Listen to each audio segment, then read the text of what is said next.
Assalamualaikum warahmatullahi wabarakatuh.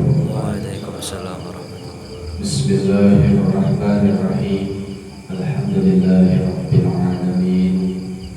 Wal 'aqibatu lil muttaqin wala udwana illa 'alal zalimin.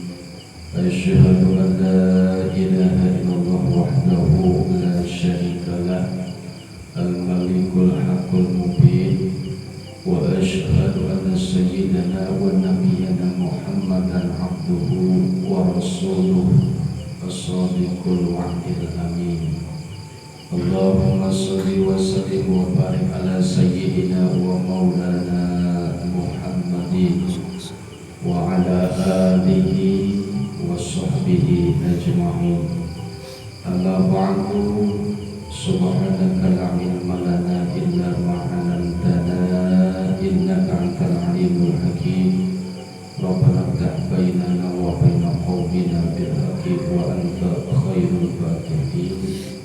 Qala nabiyyuna Muhammadun sallallahu alaihi wasallam, kun 'aliman aw muta'alliman aw mustami'an aw muhibban wa la takun khamisan fatahallat.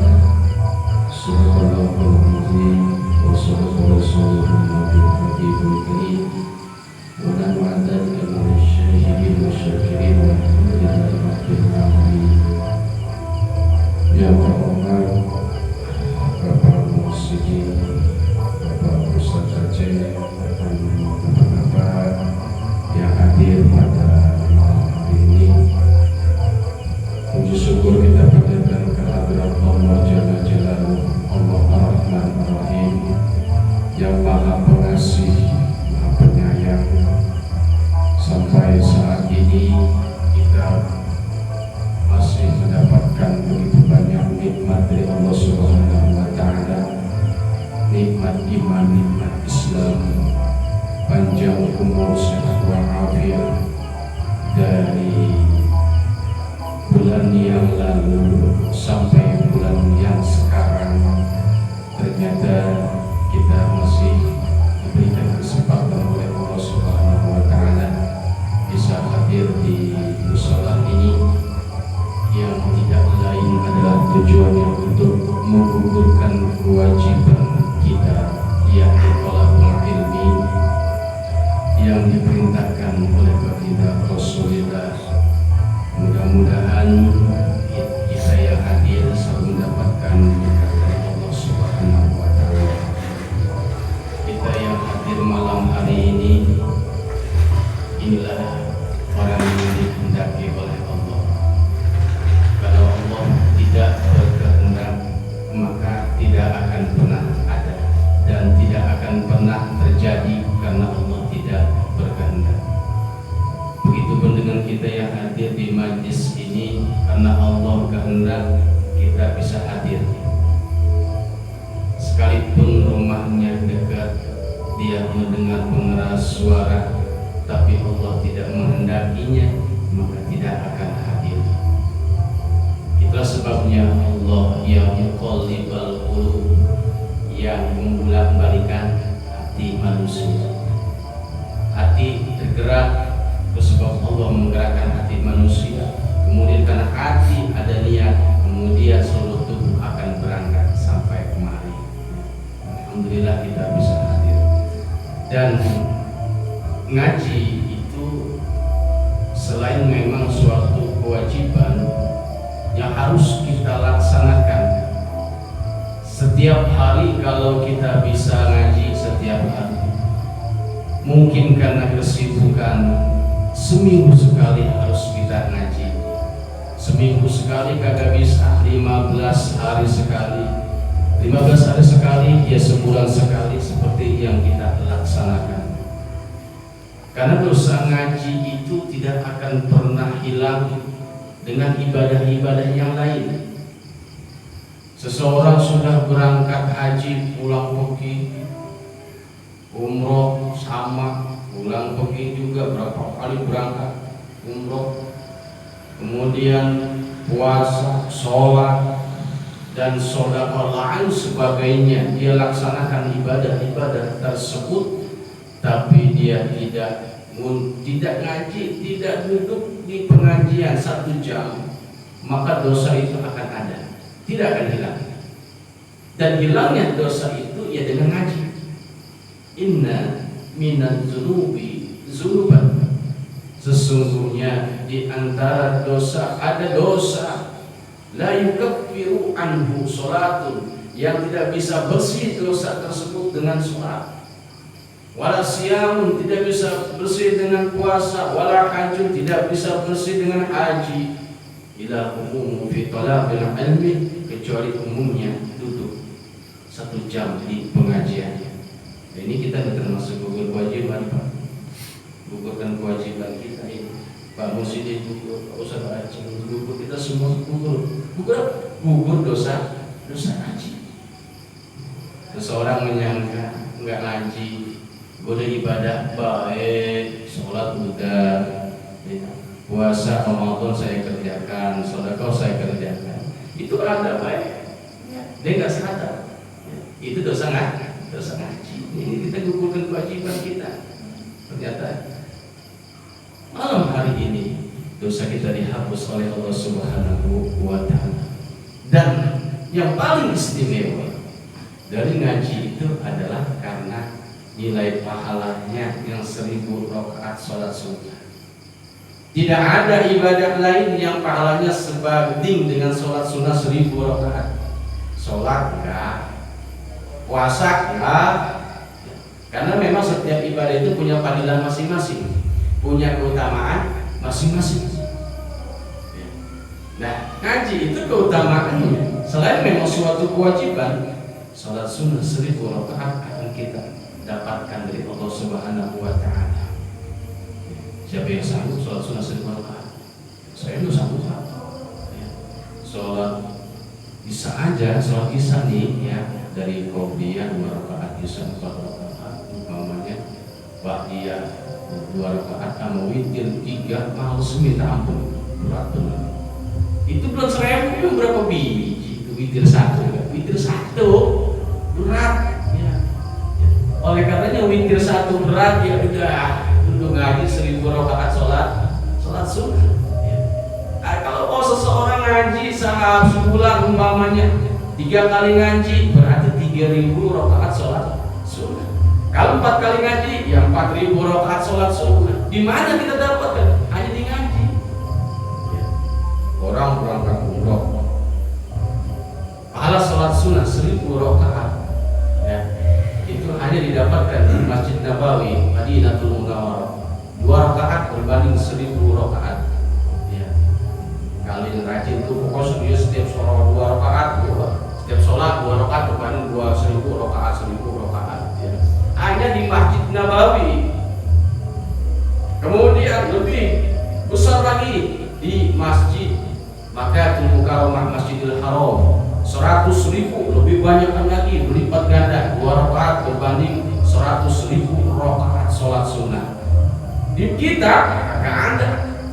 Itu hanya di Masjid Nabawi, di Masjidil Haram. Yang ketiga di Palestina, di Masjidil Aqsa, 2 rakaat berbanding 500, pahala 500 rakaat. Itu 3 masjid tersebut punya nilai pahala yang lebih. Dan kita tidak akan dapatkan itu. Yang kita dapatkan yang haji 1000 rakaat sholat sunnah itu fadilahnya. Bagaimana nggak enak haji? Makanya haji itu paling berat. Seseorang ibadah baik, kagak ngaji, gak coba-coba, ya. Apa? Nanti khawatir ibadahnya itu tidak diterima oleh Allah Subhanahu wa Ta'ala. Karena kalau bicara ibadah, bukan berarti setiap orang ibadah itu diterima oleh Allah. Apalagi ibadahnya kagak beres, ngaji kagak, Masya Allah, jauh itu manusia dan diterimanya oleh Allah Subhanahu wa Ta'ala. Kenapa saya begitu? Ulama mengatakan wa kullu man bi ghairi ilmin ya'malu a'maluhu mardudatun la tuqbalu. Maka setiap orang yang beramal bighairi ilmin, yang malu nggak pakai ilmu, beramal. Ya contohnya sholat dah. Amaluhu mardudatun la tuqbalu. Amal orang tersebut mardudatun, ditolak. La tuqbalu, nggak diterima. Nah itu begini kan, bahaya ya. Masya Allah, capek banget kita. Ini sholat 5 waktu, kita menjaga waktunya ya. Kita masa-masa subuh kita bangun, ada yang rusak dalam ibadah kita. Umpamanya dalam hal ceboknya, istinjaknya, apakah wudunya, apakah fatihahnya, atau kaifiat lainnya rusak, kemudian dia tidak ngaji, itu tidak diterima oleh Allah Subhanahu wa Ta'ala. Sedangkan paling dulu nanti adalah sholat yang paling dulu dihisab kaum muslimin ya. Awalu ma yuhassabu bi'il abdu yaumal qiyamati as-sholat. Paling dulu dihisab di hari kiamat amal seorang hamba yaitu adalah sholat. Ya kan diperiksa semua. Wah ini Pak Mursyidi dari istinja bagus. Ada pembukaan Pak Mursyidi itu. Ya. Dari istinja bagus. Kemudian dari wudhu juga bagus.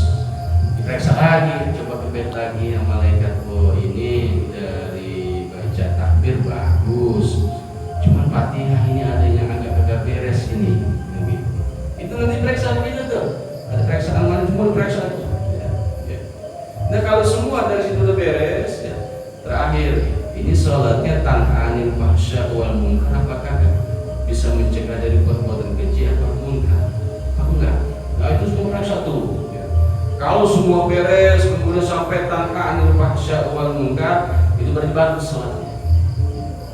Tapi kalau misalkan dari semua cebok yang kagak beres, tinja kagak beres, fatihah kagak beres, semua kagak beres, wah semuanya rusak tuh. Ya. Lalu apa jaminan kita kalau udah begitu? Ya. Jaminannya cuma ngaji. Kan saya masih ngaji malaikat, saya masih ngaji. Kan kata Rasul kalau orang masih ngaji, manin takola dia ta'allamal ilma gufiro lahu qabla ayat 2. Seorang yang pindah dari rumah ke tempat majlis taklim tujuannya untuk menuntut ilmu agama, gufiro lahu, maka dia ampura oleh Allah segala kesalahannya.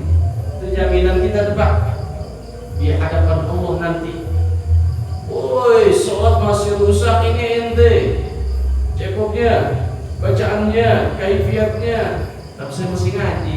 Lah menang kita Pak ya, kan saya masih ngaji masa masih diampura dosa. Oh iya akhir kalah malaikat ya, masih ngaji dia. Tapi bila ditanya begitu, ente rusak ini sholatnya ya.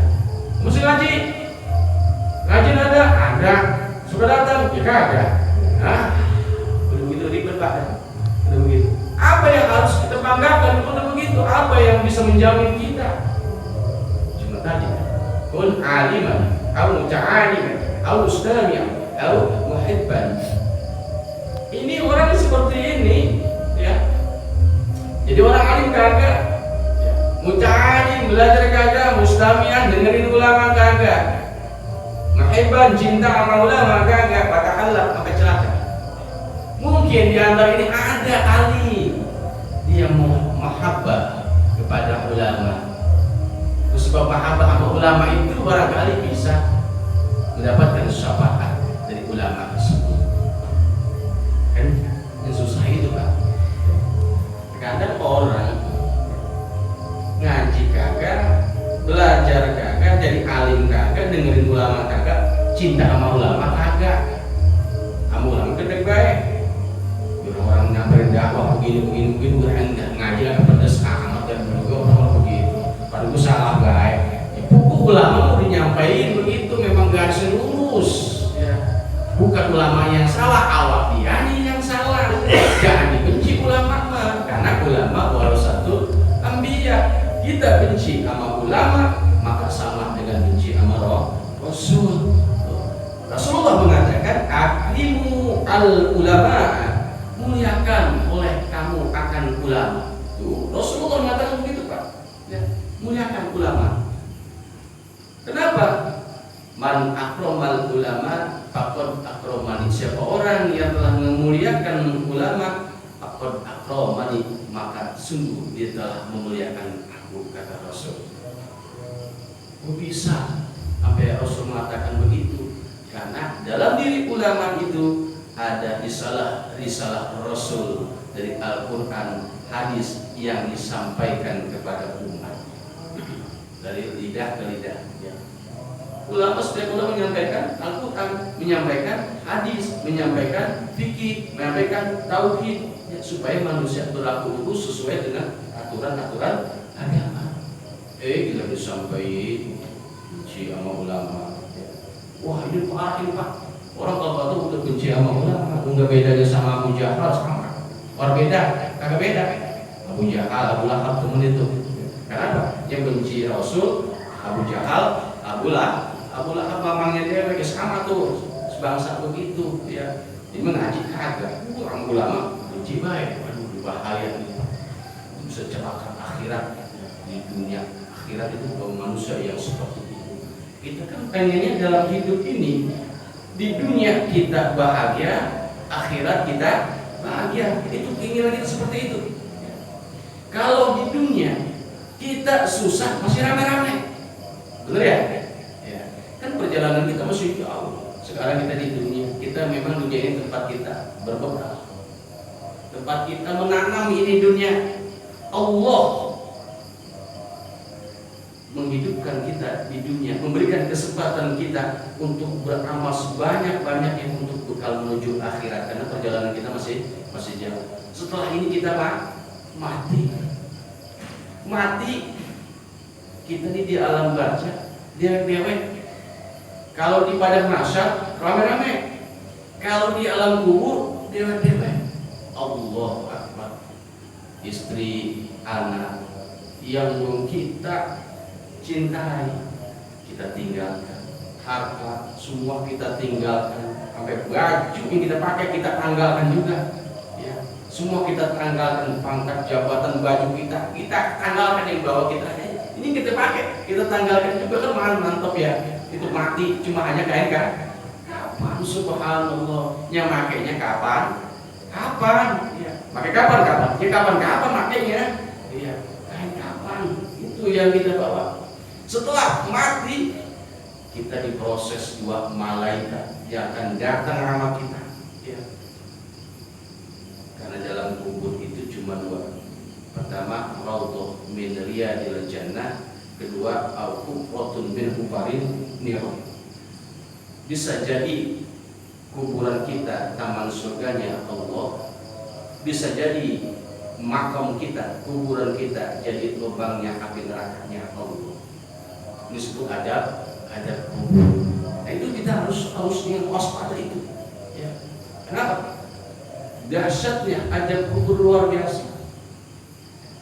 Kalau di dalam sebuah karangan ulama, dalam kitab Sulamut Taufik dijelaskan, manakala seseorang masuk dalam kubur, itu orang ahlul maksiat, banyak dosanya terhadap Allah, itu malaikat Munkar Nakir datang kepada itu si fulan di dalam kubur dengan wajah yang garang luar biasa. Wajahnya bukan gak enak, itu malaikat Munkar Nakir. Ya. Launuhu aswadun, warnanya hitam, kemudian matanya menyala-nyala merah luar biasa, kayak kuali itu hitam pokoknya. Ya. Kemudian sautuhu karrahdi, suaranya kayak berdek. Pernah dengar berdek? Itu luar biasa, itu malaikat Munkar Nakir. Kenapa? Yang dijumpai tadi adalah orang ahlul maksiat, banyak dosa terhadap Allah Subhanahu wa Ta'ala. Kemudian ditanya oleh malaikat Munkar wa Nakir, dari marratuka man nabiyuka, jelas pasti nggak akan lulus, karena yang menjawab bukanlah lisannya, tapi adalah nahtim wal yawma nahtim ala afwahihim wa tukallimuna aydihim.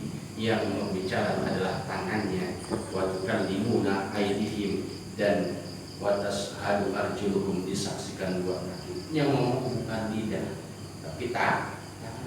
Kalau seandainya yang ngomong lidah, kita banyak bohong. Makanya pasti itu dikunci kita. Manusia memang bohongnya banyak banget. Ya kita bisa gitu, masih bohong kita nih dari kita ini akil balik sampai ke arah 40. Kira-kira kita dapat dah gitu. Apakah 5 kali bohong? Apa berarti itu? Iya, bohong ya. Makanya dikunci. Itu apabila nggak bisa jawab, udah, masya Allah. Itu goda malaikat itu manusia tadi itu sekali pukul mendem sampai 70 hasta bumi bawah, ya sampai bawah terus gitu. Mendem kan, dihajar habis pokoknya. Kemudian kan mati tuh ya, udah begitu kan ngerasa sakit ya, sakit. Bagi masih kayak kita nonton film Tom and Jerry gitu, cemen dulu kan ya, cemen dulu ya, nyampe jam gitu tuh, film Tom and Jerry dulu balik lagi. Iya. Nah itu nggak matinya pak, kayak cemen dah pokoknya. Iya. Yang ngerasa sakit tuh, pas udah kepeng sakit, ya masya Allah, janji lagi, hajar lagi, dipukul lagi malaikat, terus begitu. Hajar sampai kapan? Ila yaumil qiyamah, sampai hari kiamat itu manusia disiksa terus oleh dua malaikat. Cuman hanya di saat Allahumma ghfirli dzunubi li walidayya, kalau ada anak yang ingat di stop tuh ya. Kalau ada anak yang doain johor umpama nih ya. Allahumma ghfirli dzunubi li walidayya warhamhuma kama rabbayani shaghira. Hentikan dulu. Kenapa? Doa anaknya ya, sampai ya. Anak kedua sama doain lagi ya, dihentikan ya, dihentikan. Ntar lanjut lagi ya, kenapa? Sampai asar ada lagi kiriman lagi ya. Itu pun kalau anak yang ingat. Karena kan anak juga ingat sama orang tua, ibarat nanti gitu kan ya, gue mengurus harta warisan ini, begitu ya. Mobil bertinggal, ngurusin orang tua, warisan, rumah warisan orang tua, ya itu orang tua kagak, masya Allah, alhamdulillah. Makanya anak yang soleh itu adalah harta yang berharga buat kita, yang akan mendoakan kita dari dunia sampai akhirat. Jadi kata Rasulullah waladin sholihin yad'ulahu, anak yang soleh yang selalu mendoakan kedua orang tuanya. Beruntung kita punya anak soleh. Nah itu ya, disiksa sampai hari kiamat. Kemudian itu manusia tadi setelah begitu digencet sama bumi ya, hatta tahtalifa adla'ahu, sampai tulang rusuknya itu antara sini sampai nyatu. Tali fakada ya. Itu luar biasa. Ikan sudah hidupkan lagi oleh Allah Subhanahu wa Ta'ala. Itu digencet sama bumi. Masya Allah, itu dosa. Kemudian Allah utus tadi yang namanya Sujaul Aqra, yaitu seekor ular yang amat besar. Yang kalau kita pernah nonton Anaconda, pernah ada Pak? Ya. Anaconda komut? Ya. Kok sebatu ya? Anaconda itu di dalam kubur itu nanti kita di dalam kubur itu namanya Sujaul Aqra. Itu seekor ular yang besar yang akan melilit dan mematuk orang tersebut di dalam kubur. Kenapa? Karena dosa meninggalkan sholat. Setelah itu manusia dipatuk dengan racunnya, maka terasa panas sangat luar biasa sampai rontok dagingnya. Sias terus sampai hari kiamat, nggak akan henti-henti. Itu yang akan dialami. Nah kita jangan sampai seperti itu. Allah Subhanahu wa Ta'ala mengutus Rasulullah mengkhabarkan hal ini, jangan sampai umatnya mendapatkan ajal kubur. Makanya kita berharga banget hidup kita di atas dunia ini. Setiap waktu kita, sehat kita berharga. Manfaatkan sehat sebelum datang sakit. manfaatkan muda sebelum datang tua, manfaatkan kaya sebelum datang miskin, manfaatkan luang sebelum datang sibuk. Rasulullah menggambarkan begitu. Manfaatkan apa? Manfaatkan untuk ibadah kepada Allah Subhanahu wa Ta'ala. Ya, waktu luang ada pengajian, ya ngaji. Sayang, karena 1000 rakaat sholat sunnah hilang. Ya. Jangan sampai seperti itu. Nah, bagaimana kalau seandainya itu manusia memang orang soleh, banyak amal ibadah luar biasa. Nah, kalau orang soleh meninggal dunia, masuk dalam kubur, maka malaikat munkar wa nakir sampai juga dengan kata Assalamualaikum, Assalamualaikum ya fulan, Assalamualaikum ya fulan. Itu ngomongnya enak, Assalamualaikum. Itu malaikat munkar nakir tadi. Ya. Kenapa? Yang dijumpai orang soleh yang masuk kubur tadi. Nah, kemudian dijawab, ditanya kan, ya, ditanya marabuka man nabiyuka, jawab dengan lisan keras, dijawab. Ya. Udah kejawab, apa kata malaikat tadi? Num kanau min ursi, tidurlah kamu seperti tidurnya pengantin baru. Itu kata malaikat munkar nakir seperti itu. Kita suruh tidur karena saking nikmatnya tidur. Tahu, wah, udah kiamat. Tahu udah selesai cerita dunia. Karena saking dia seperti Ashabul Kahfi, saking enaknya tidur. Ini nanti begitu, salah satu nikmat kubur. Kita nggak sadar, tahu, wah, udah pecah di sini. Ya, dan dibangkitkan barang-barang di padang mahsyar. Padahal 200-an tahun. Nah, sebaliknya tadi orang yang diajar di kubur tadi itu berharap akan cepatnya kiamat. Karena dia nggak tahan dengan ajab kubur yang dahsyat. Ya padahal kalau dalam kubur udah segitu, kesana mungkin parah Pak, mungkin susah, mungkin dahsyat. Karena Rasul mengatakan al-qabru awalu manzilin min manazil akhirah.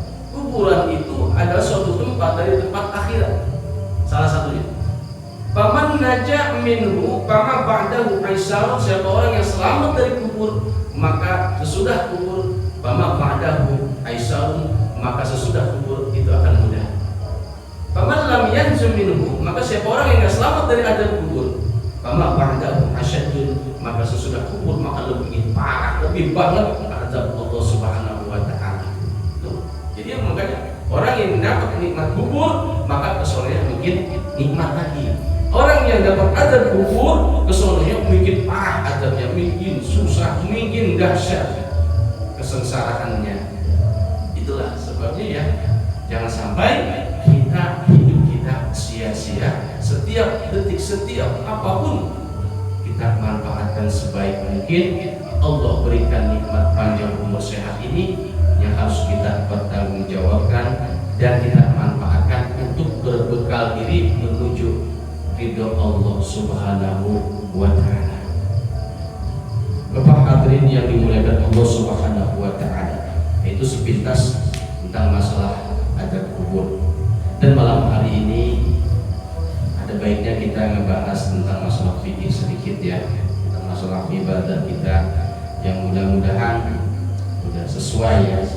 Ini mah sekedar mudzakarah saja, mengingatkan bahwasanya di dalam sholat itu ada takbiratul ihram. Ternyata takbiratul ihram itu enggak main-main, karena itu juga masuk rukun di dalam sholat. Punya syarat. Ada takbiratul ihram, ada takbir intiqal. Mana takbir intiqal? Itu kayak seorang qori baca satu surah ke surah lain baca takbir. Itu namanya takbir intiqal. Adalah takbir muqayyad. Takbir muqayyad itu takbir yang memang sudah ditentukan waktunya. Idul Fitri, Idul Adha. Nah, itu namanya takbir muqayyad. Nah, takbiratul ihram adalah yang selalu kita baca di saat sholat 5 waktu. Surutut takbiratul ihrami sitata asyara. Bermula syarat takbiratul ihram sitata asyara itu ada 16 ya, 16 itu syarat takbir. Antaqa'a halatal qiyami fil fardhi.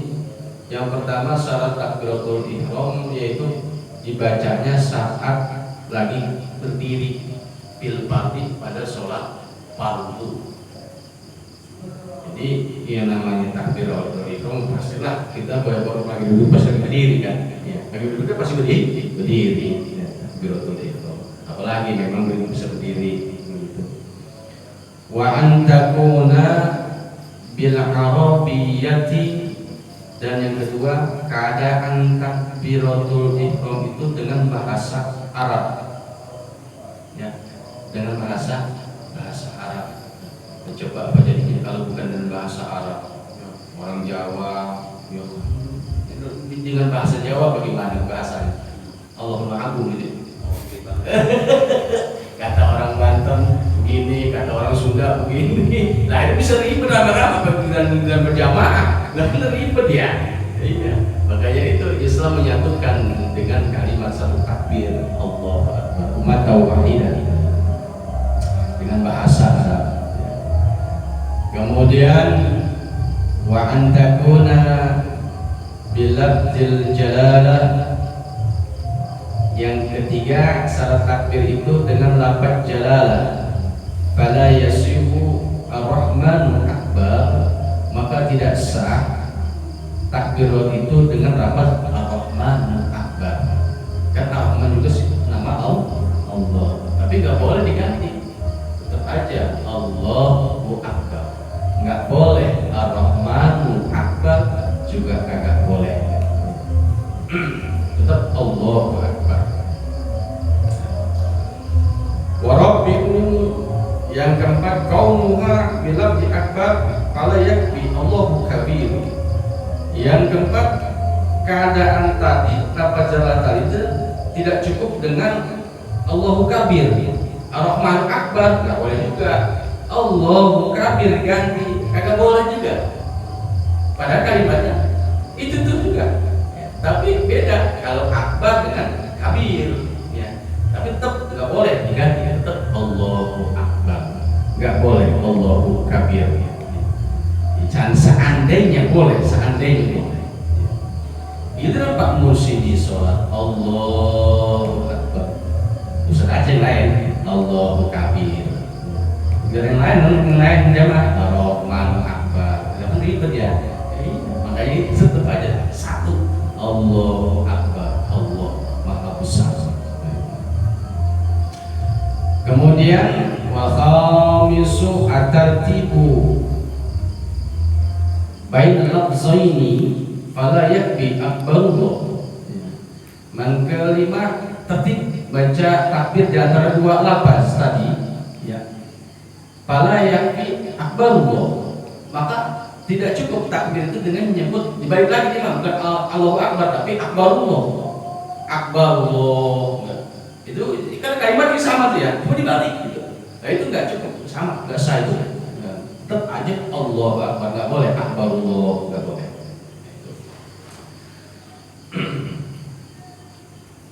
Wa ala yamudda hamzah tal jalalah, dan tidak boleh memanjangkan hamzah jalalah. Mana hamzah? Kalimat awal Allah itu nggak boleh dipanjangin, ya. Tetap Allahu Akbar. Jadi nggak boleh Allah, nggak boleh memanjangin alif lafaz Allah. Wa adamu madiba'a akbar, dan tidak boleh juga memanjangkan baknya lafaz akbar. Jadi Allahu Akbar nggak boleh diganti dengan Allahu Akbar. Orang boleh itu. Ada kalanya orang kan baca begitu tuh. Itu nggak boleh, itu nggak sah tuh. Ya, hati-hati itu. Ya. Allahu Akbar. Woi, salah ini. Nggak boleh. Di sini nggak boleh. Wa adamu madiba'a akbar, dan tidak boleh memanjangkan baknya lafaz akbar. Harus pendek. Allahu Akbar. Nggak boleh Allahu Akbar. Nggak boleh. Itu rusak itu takbiratul kayak gitu ya, takbiratul ihramnya. Ya. Itu harus kita perhatikan, itu masalah takbir gitu ya. Masalah angkat tangan juga harus sholat, angkat tangan enggak masalah, hukum sunnah gitu. Wa ala yushaddidal ba'a, dan tidak boleh mentasdidkan ba, lafaz akbar, Allahu akbar, ditambahin pakai tasdid, ditahan, sama nggak boleh juga. Wa ala yazida wawan sakinatan mutaharrikatan baina kalimatain, ya. Dan tidak boleh nambahin waw, ya, nambahin waw sakinah au mutaharrikatan, atau yang berbaris di antara dua kalimat. Mana yang tambahin? Misalkan Allahu wa, nah itu nambahin namanya, ya, nggak boleh tuh. Allahu wa, nambahin waw, itu kagak sah lagi kalau begitu, sama ya. Jadi harus bersih tetap Allahu akbar. Jadi nggak boleh Allahu akbar nambahin waw, kagak boleh tuh. Wa ala yaqifa baina kalimatai takbiri wa qabatan tuwilatan wala qasiratan, dan tidak boleh berhenti dua kalimat takbir wa qabatan tuwilatan dengan berhenti yang panjang, wala qasiratan, dan juga tidak boleh berhenti yang pendek. Contohnya begini, kan kalau kita sholat itu ngebarengin niat itu di saat mengucapkan takbir. Usolli fardhu subhi, sholat subuh, rakaataini mustaqbilal kiblati adaan ma'muman lillahi ta'ala, kalau makmum Allah, kan niat dalam hati dibarengin ya. Saat kita mengucapkan Allah, niat dibarengin dalam hati. Dan Allah itu kalimat tersebut tidak boleh, artinya di sini berhenti dua kalimat, jangan diputus. Allahu akbar, jangan berhenti ya, jangan berpindah. Allahu akbar, ini putus namanya ya. Jadi harus diajak Allahu akbar, begitu. Walaupun pelan, tapi jangan sampai putus. Kalau misalkan putus, berarti itu udah salah takbirnya. Kalau takbir salah, berarti sholatnya masih salah. Nah itu dia. Hal sepele hal kayak gini, kalau kita nggak ngaji kan bisa akan sholat kita nantinya. Begitu. Takbir, nggak boleh berhenti semua putus yang panjang ataupun sedikit, nggak boleh berhenti. Waqobatan tuwilatan wala qasiratan, juga nggak boleh berhenti. Wa yasma' nafsahu jami'a hurufiha, dan mendengar orang tersebut jami'a hurufiha, semua hurufnya takbir. Jadi orang yang baca tersebut, yang takbir tersebut, dia juga mendengar takbir dia. Allahu akbar. Itu begitu ya, mendengar ya, dia sendiri. Wa dukhulul waqti bil mu'aqqati, dan syaratnya takbir yaitu masuk waktu sholat, halal istiqbal saat menghadap kiblat. Ini dia ya. Jadi yang kita anggap sepele masalah takbir, sebab itu bisa menentukan sah atau tidaknya sholat kita. Kayak gitu. Enggak angkat tangan juga nggak apa-apa. Enggak angkat tangan, nggak apa-apa. Itu perkara sunnah. Munjukkan baik, enggak sedekah juga nggak kenapa-napa. Yang penting tadi bacaannya kan itu, baca takbir ya beres. Allahu akbar. Ya. Dilafalkan itu ya. Iya. Jadi itu, jadi kalimat Allah itu, takbir itu memang harus dibarengi dengan niat, tahunan ya, dibarengi dengan takbir ya. Jangan Allah akbar udah niat, jadi salah ya. Kalau kita mandi hadas besar, dibarengi saat kita mandi air kena badan kita.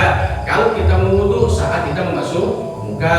Kalau kita sholat, di saat kita takbir, itu dibarengi niat dalam hati kita. Aku sholat kamu subuh 2 rakaat menghadap juga makmum karena Allah Ta'ala. Dan takbir itu jangan sampai putus tuh ya.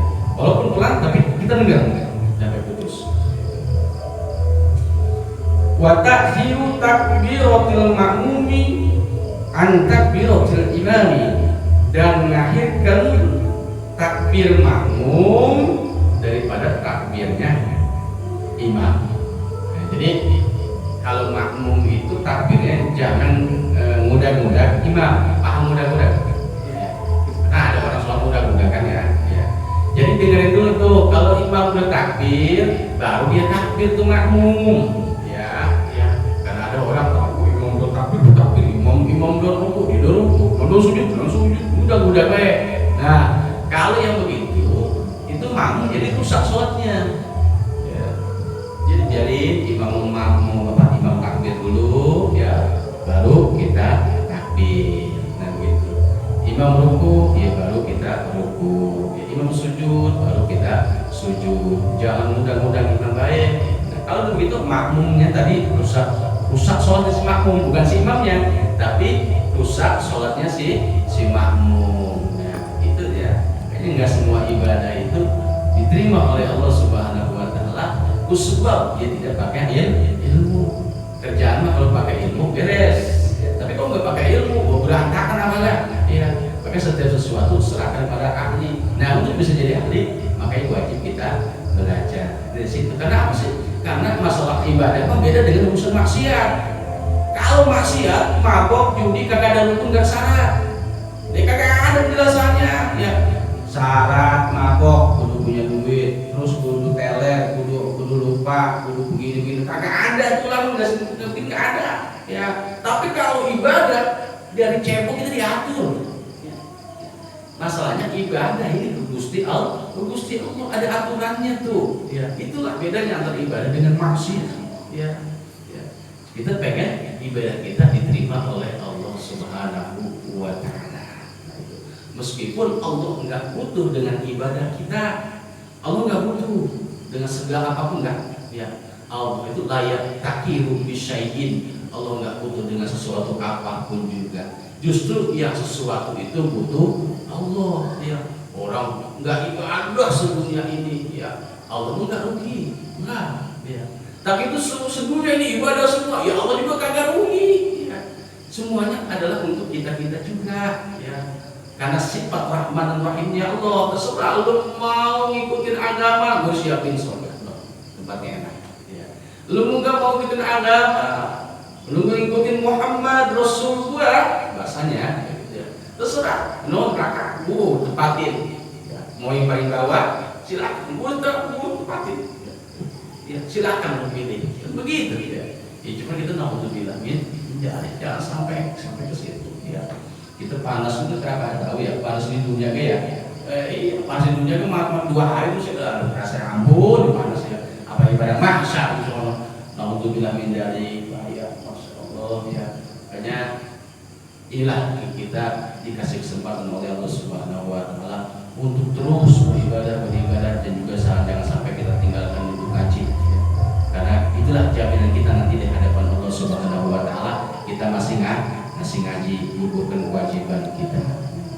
Bapak hadirin yang dimuliakan Allah, jam 9. Mudah-mudahan apa yang saya sampaikan malam hari ini tidak manfaatnya. Semoga Allah Subhanahu Wa Taala senantiasa memberikan kita sehat walafiat, panjang umur, dimudahkan urusan kita oleh Allah Taala. Bismillahirrahmanirrahim. A'udzubillahi minasyaitonir rajim. Bismillahirrahmanirrahim. Alhamdulillahirabbil alamin, arrahmanir rahim, maliki yaumiddin. Iyyaka na'budu wa iyyaka nasta'in, ihdinas siratal mustaqim, siratal ladzina an'amta 'alaihim ghairil maghdubi 'alaihim waladdallin. Amin ya Allah ya rabbal alamin. Bismillahirrahmanirrahim. Alhamdulillahirabbil alamin. Hamdan yuwafi ni'amahu wa yukafi mazidah. Ya Rabbana lakal hamdu wa lakal syukru kama yanbaghi li jalali wajhikal karim wa 'azimi sultanik. Allahumma shalli ala sayyidina Muhammad wa ala ali sayyidina Muhammad. Allahumma nawwir qulubana bi nuril hidayatika kama nawwartal arda bi nuri syamsika abadan bi rahmatika ya arhamar rahimin. اللهم يا فتاح يا عليم افتح لنا فتوح المعرفة وفتوح التوفيق والهداية وفتوح الإلهام والعناية. اللهم صغر الدنيا في أعيننا وعظم جلالك في قلوبنا. ربنا يسر لنا أمورنا من أمر الدنيا والآخرة ولا تعسر فتمنا بالخير. ربنا تقبل منا إنك أنت السميع العليم وتب علينا إنك أنت التواب الرحيم. ربنا آتنا في الدنيا حسنة وفي الآخرة حسنة وقنا عذاب النار. وصلى الله على سيدنا محمد وعلى آله وصحبه أجمعين. سبحان ربك رب العزة عما يصفون وسلام على المرسلين والحمد لله رب العالمين. السلام عليكم ورحمة الله وبركاته.